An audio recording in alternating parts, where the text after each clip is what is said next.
सुबह का समय। प्रिया रसोई में खड़ी होकर चुपचाप नाश्ता बना रही है। लिविंग रूम में मीरा, जो कि उसकी देवरानी है, सोफे पर आराम से बैठी मोबाइल गेम खेल रही है।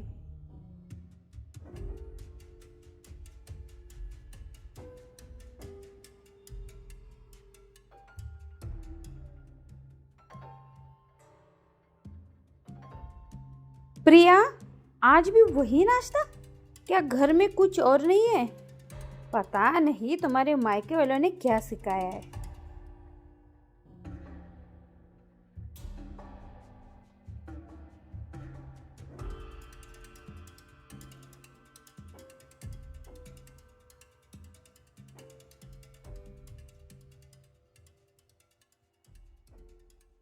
माँ जी, मुझे तो सादा खाना बिल्कुल पसंद नहीं है। मैं बाहर से ऑर्डर कर दूंगी। मेरी माँ के यहाँ तो रोज नए पकवान बनते हैं।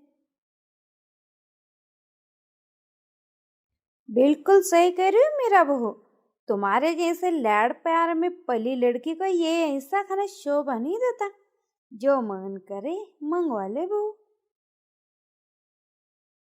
रोहन, प्रिया का पति अंदर आता है। वह सब सुन रहा होता है।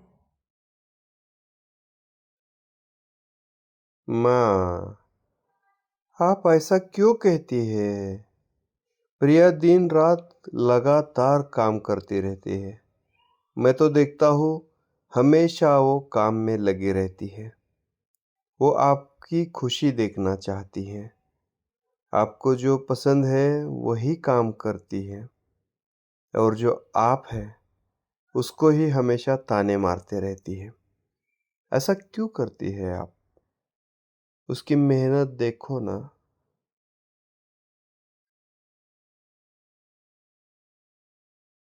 बस करो। मैंने तुम्हारी जिद मानकर इस शादी के लिए हाँ कर दी, यही बहुत है। मेरा इस घर में दहेज लाई है, वही हमारी इज्जत है। तुम्हारी बीवी क्या लाई? प्रिया चुपचाप आंसू पोंछती है।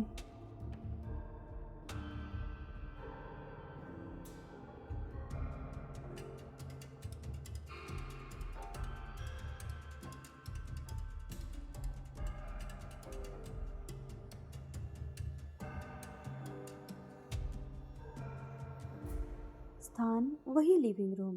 दोपहर का समय। सुनीता और मीरा सोफे पर बैठी बातें कर रही है। प्रिया रसोई में दोपहर का खाना परोस रही है। प्रिया, मेरी बात ठीक से सुन ले। मुझे तुम्हारी दिखावे की मेहनत बिल्कुल पसंद नहीं। तुम साबित करने की कोशिश भी मत करना कि तुम हम सबसे बेहतर हो। माँ जी, मैं दिखावा नहीं करती, बस अपना फर्ज निभा रही हूँ। तुम्हारा फर्ज? तुम्हारा फर्ज था दहेज लाना, जो तुम नहीं लाई। अर्जुन ने मेरा मान रखा और मेरे घर की बेटी से शादी की। लेकिन रोहन, उसने तो मेरे सारे सपने तोड़ दिए। माँ जी, छोड़िए भी। क्यों सिर दुखा रही है? बस याद रख, तो इस घर में नौकरानी से ज्यादा कुछ नहीं। प्रिया का दिल टूट जाता है। वो चुपचाप आंसू पोंछती है और रसोई में वापस चली जाती है।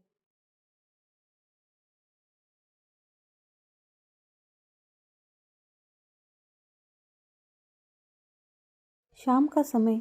सुनीता अपने पुराने फोटो एल्बम देख रही है। अर्जुन और मीरा साथ बैठे हैं। प्रिया वहां से गुजर रही होती है और अचानक रुक जाती है। इन फोटो में तो आप कितनी अलग लग रही है माँ। और ये बगल में जो महिला खड़ी है वो कौन है?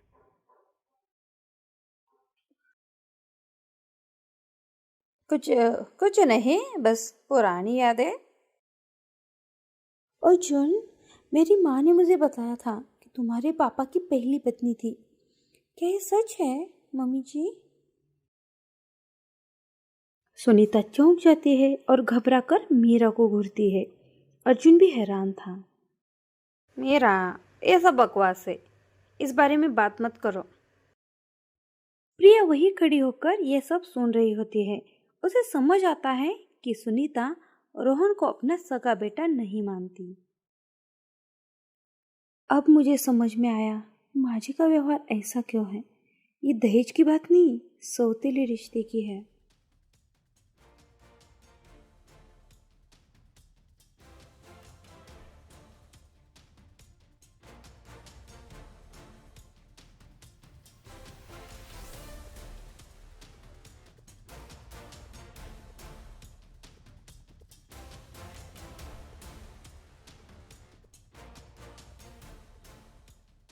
अगले दिन रोहन और प्रिया अपना सामान पैक करके दरवाजे की तरफ बढ़ते हैं। कहाँ जा रहे तुम दोनों?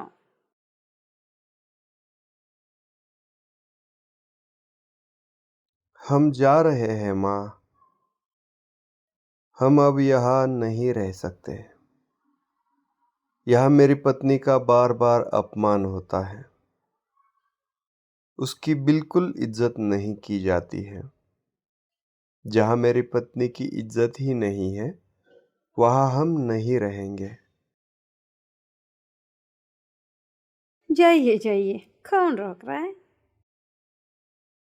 हाँ जाओ, जाओ जाओ, मुझे तुम्हारी बिल्कुल भी जरूरत नहीं है। मेरे पास अर्जुन और मीरा है।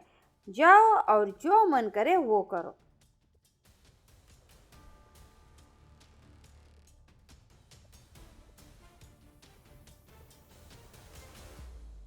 रोहन और प्रिया दुखी होकर निकल जाते हैं।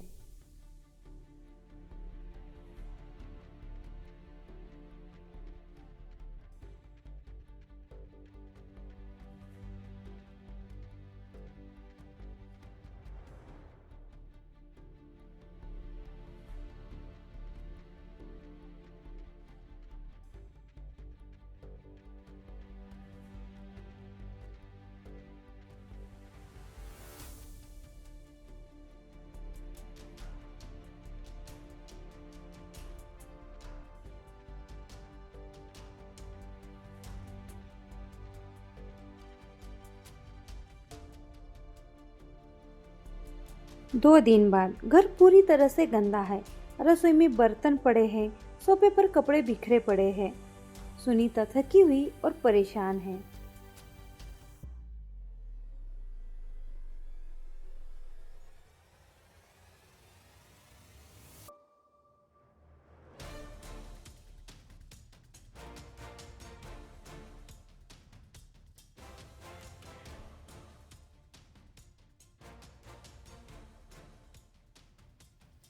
मेरा, अरे घर कितना गंदा हो गया है, कम से कम झाड़ू तो लगा दे।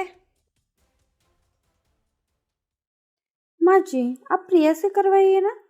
मैं थक गई हूँ और मैं नौकरानी थोड़ी हूँ। मेरा तो शॉपिंग का प्लान है। अरे प्रिया तो चली गई, भूल गई क्या? कौन करेगा ये सब?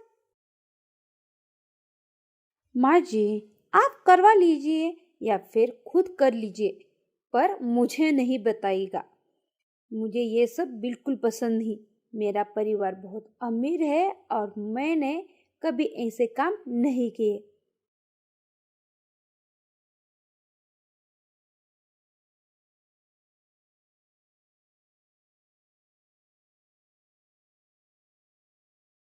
एक हफ्ते बाद सुनीता सोफे पर उदास बैठी है।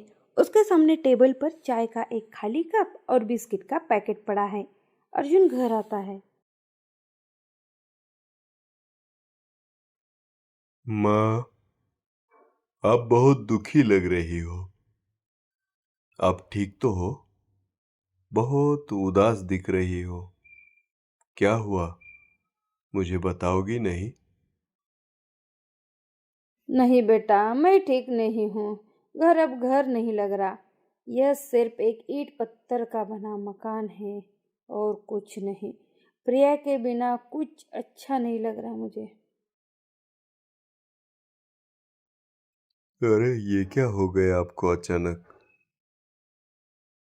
आप तो उस दिन कह रही थी कि आपको उनकी जरूरत ही नहीं है। आपने उनको ऐसे भगाया जैसे वो तुम्हें ही तंग कर रहे थे। जैसे हम चूहे भगाते हैं ऐसे ही भगा दिया था उनको। अचानक क्या हो गया आज?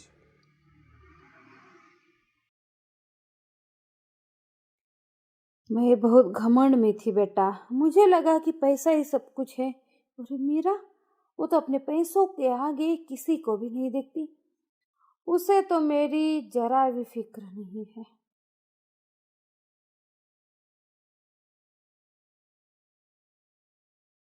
सुनीता रोने लगती है।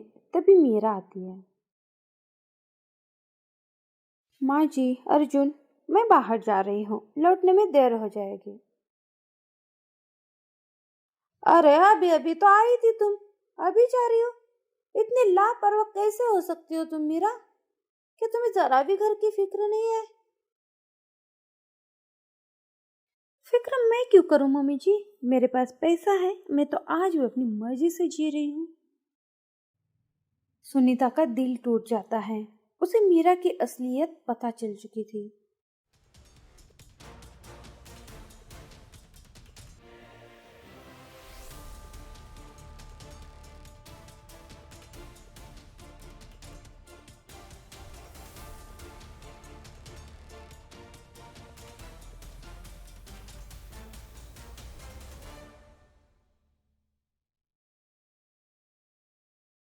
रोहन और प्रिया का यह नया छोटा सा घर। रोहन और प्रिया डिनर टेबल पर बैठे हैं। कमरा बिल्कुल सादा लेकिन शांति और प्यार भरा है।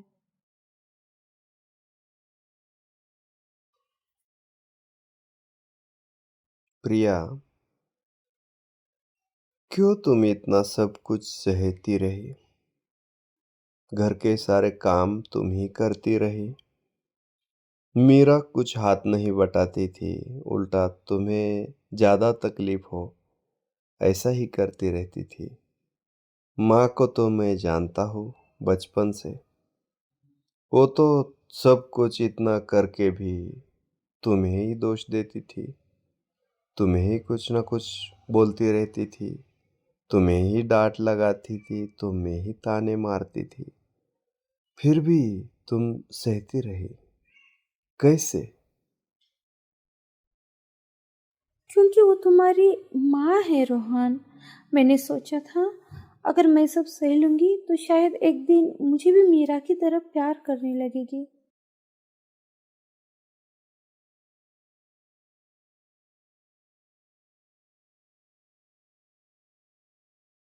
लेकिन तुम्हारी चुप्पी का मतलब माँ नहीं समझ पाई। उस चुप्पी ने तुम्हें ही तोड़ दिया। तुम अपने हक की आवाज भी नहीं उठा पाई। तुम्हारी एक एक बोली गई तुम्हारे लिए बात मुझे ही चुभती थी। इसलिए मैं वहां नहीं रह सका। जहां तुम्हारी इज्जत नहीं, वहां रह के भी क्या फायदा।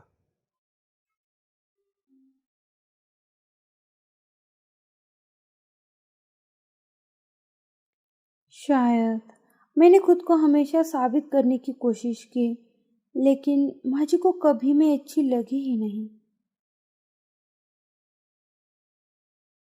बस प्रिया, बस।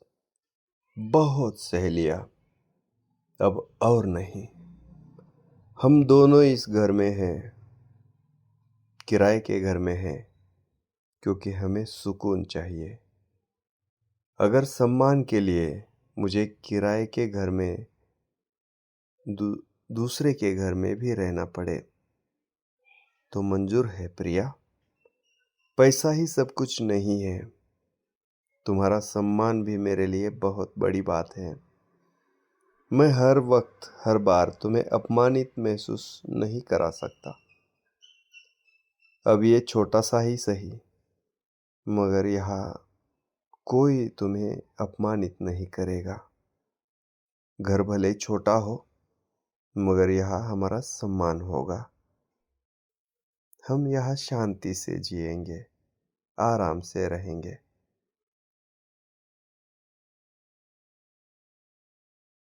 तुम हमेशा मेरा साथ दोगे ना?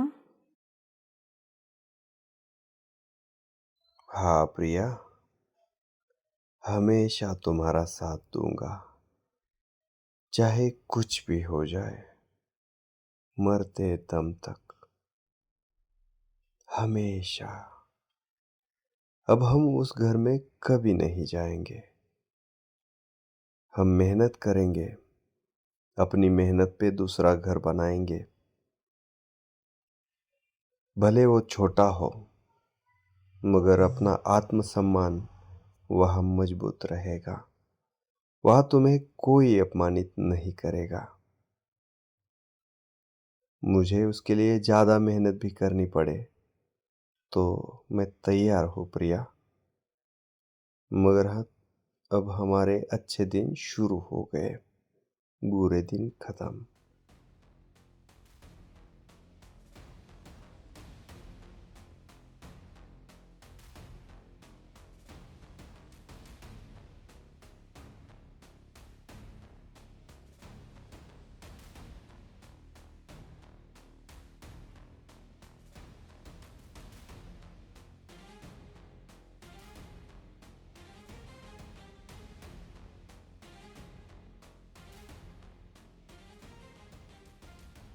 स्थान रोहन और प्रिया का नया छोटा लेकिन सजीव घर। रात का समय। प्रिया किचन में चाय बना रही है। रोहन अखबार पढ़ रहा है। दरवाजे पर धीमी सी दस्तक होती है।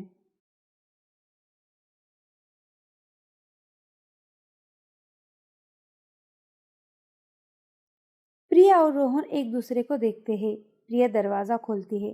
सामने सुनीता खड़ी है। बिखरे बाल, थका चेहरा, कांपते हुए हाथों में थाली है जिसमें एक गुलाब रखा है। प्रिया, बेटा, मुझे माफ कर दो। उसकी आंखों से आंसू लगातार बह रहे थे। माँ जी, आप इस हालत में? वो जल्दी से सुनीता को अंदर लाती है। रोहन भी उठकर माँ के पास जाता है।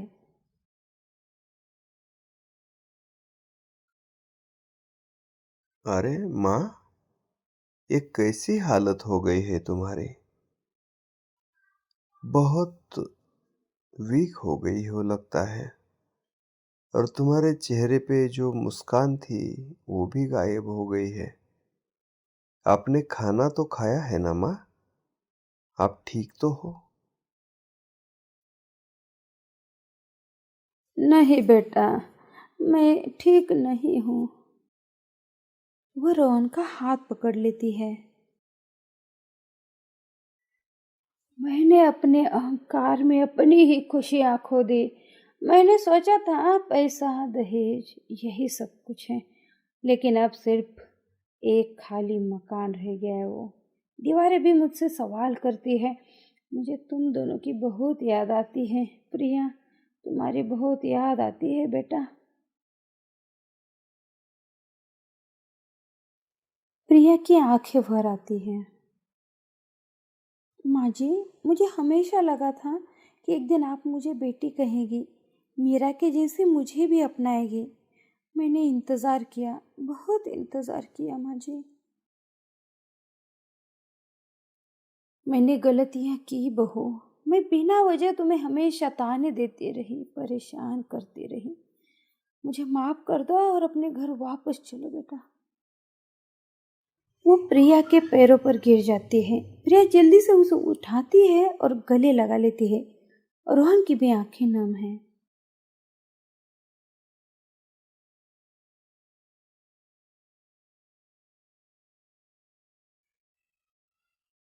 छोड़ा गया तीर और बोली गई बात वापस तो नहीं आती है माँ। मगर मैं तुम्हारा बेटा हूँ। मैं कोशिश करूँगा सब कुछ भूल जाने की।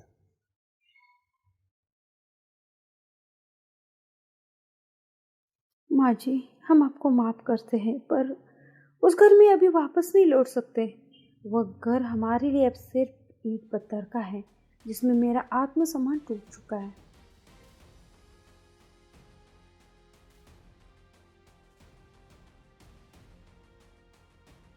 सुनीता चुप हो जाती है।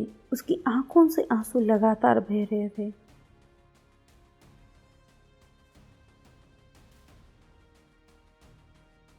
मैं तो फोर्स भी नहीं कर सकती। शायद यही मेरी सज़ा है। मैं अपने ही कर्मों का फल भुगत रही हूँ। वो प्रिया और रोहन का हाथ पकड़ती है। फिर धीरे से उठकर दरवाजे की ओर बढ़ती है।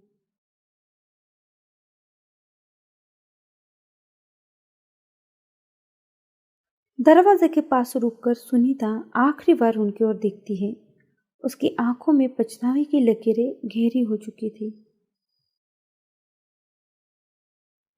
खुश रहना दोनों, अब यही मेरी दुआ है।